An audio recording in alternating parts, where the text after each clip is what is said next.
2 মাস দোকানটা বন্ধ ছিল। গতকালকে ফোন দিয়ে বলছে মাল নিয়ে আসার জন্য। তো হ্যালো এভরিওয়ান, আশা করি আপনারা সবাই ভালো আছেন। তো গত 2 মাস আগে দোকানটা হঠাৎ রাত্রেবেলা কল দিয়ে বলে যে দোকানটা বন্ধ থাকবে, যখন দোকান আবার চালু করব আপনাকে ফোন দিয়ে জানানো হবে।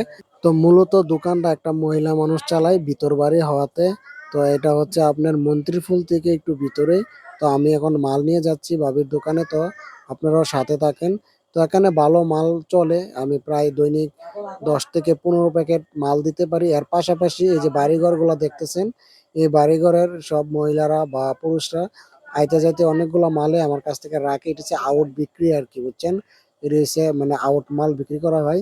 তো দোকানটা মূলত আমার এই যে মন্ত্রীফুল স্টেশন থেকে সামনে আসার পর অনন্তপুর যাওয়ার দিকে সৈয়দপুর বাজারের রোডের সামনে এই রোডই। তো এখান গাড়িটার রাস্তার মধ্যে রাইখা একটু 5 মিনিট হাইটা ভিতরে আসতে হয়। তো দেখতেছেন দোকানটার সামনে কিন্তু চলে আসছি। তো দোকানটাতে তেমন মাল এখনো ওঠাই নাই, দোকানটা প্রায় 2 মাসের মতন বন্ধ ছিল। তো আজকে আসলাম 2 মাস পর, তো ভাবিকে ডাকতেছি। মূলত দোকানটা একটা মহিলা মানুষ চালাই। তো ভাবিকে ডাকার পরে অনেকক্ষণ ডাকাডাকি করার পর ভাবি ভিতরে পাক করতেছে, আসছে। তো ভাবি ছেলে এখানে আছে, ভাবিকে ভিডিও করলাম না যেহেতু মহিলা মানুষ। তো ভাবির ছেলে আমার ভাতিজা এখানে মালগুলা দোকানের উপর সাজাইতেছে। তো ওর সাথে একটু ভিডিও টিডিও করলাম, দুষ্টামি টুষ্টামি করার পর ভাবি টাকা নিয়ে আসছে। টাকাগুলা গোনা টোনার পরে বাসায় নিয়ে চলে আসলাম। তো ভিডিওটা আজকে এতটুকুই, কমেন্ট করে জানাবেন কেমন হয়েছে। Good bye.